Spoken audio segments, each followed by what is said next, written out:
नमस्कार मित्रांनो, मी गणेश पाटील स्वागत करतो आपल्या जीटीएस मराठी या यूट्यूब चॅनलमध्ये. या व्हिडिओमधून आपण पीक पाहणी संदर्भातलं एक अतिशय महत्त्वाचं आणि एक नवीन अपडेट आलेलं आहे, त्याच्याविषयी संपूर्ण माहिती जाणून घेणार आहोत. त्यासाठी तुम्ही जर अद्याप जीटीएस मराठी या यूट्यूब चॅनलला सबस्क्राईब केलेलं नसेल, तर आत्ताच सबस्क्राईब करा आणि अशीच शेतीविषयक नवनवीन अपडेट मिळवत राहा आणि इतरही आपल्या शेतकरी बांधवांपर्यंत हा व्हिडिओ नक्कीच शेअर करा.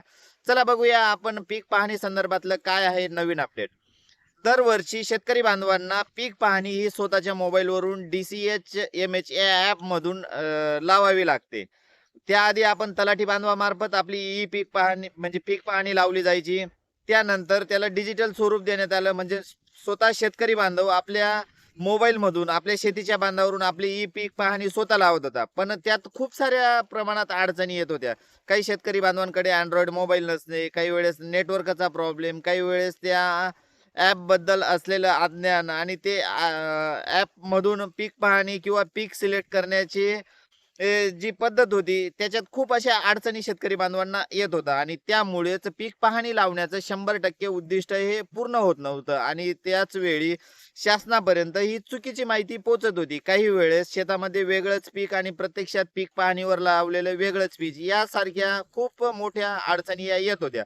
पण ह्या वर्षी 2026 या वर्षी खरीप हंगामापासूनच, म्हणजेच येत्या 15 जुलै 2026 पासून एका सहाय्यकामार्फत शेतकरी बांधवांची ई पीक पाहणी लावण्याची प्रक्रिया पूर्ण केली जाणार आहे आणि या संदर्भात केंद्राकडून प्रत्येक राज्याला हे निर्देश देण्यात आलेले आहे की 100% ई पीक पाहणीचं उद्दिष्ट हे ठेवण्यात आलेले आहे आणि त्याच्या संदर्भात निधी सुद्धा उपलब्ध करून देण्यात आलेला आहे.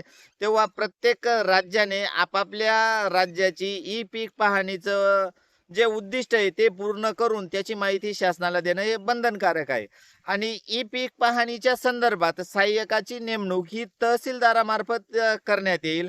या ठिकाणी बचत गटाच्या ज्या महिला सदस्य असतील त्यांची प्राधान्यक्रमाने त्यांची नियुक्ती करण्यात येईल आणि ई पीक पाहणी करत असताना प्रति प्लॉट त्या सहाय्यकाला ₹10 देण्यात येतील आणि त्याचबरोबर जर मिश्र पीक असेल तर ₹12 देण्यात येतील.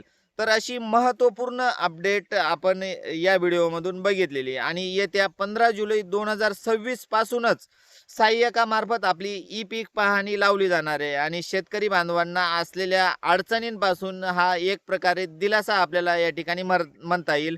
आणि याच्या संदर्भातलं जे नवीन परिपत्रक किंवा नवीन माहिती येईल तर ती नक्कीच आपल्या व्हिडिओमधून आपण देण्याचा प्रयत्न करणार आहोत. तेव्हा तुम्ही जर अद्यापपर्यंत जीटीएस मराठी या यूट्यूब चॅनलला सबस्क्राईब केलेलं नसेल तर आत्ताच सबस्क्राईब करा आणि इतरही आपल्या शेतकरी बांधवांपर्यंत हा व्हिडिओ नक्कीच शेअर करा. आणि या नवीन अपडेट विषयी तुम्हाला नक्की काय वाटतं हे कमेंटच्या माध्यमातून नक्की कळवा. धन्यवाद मित्रांनो.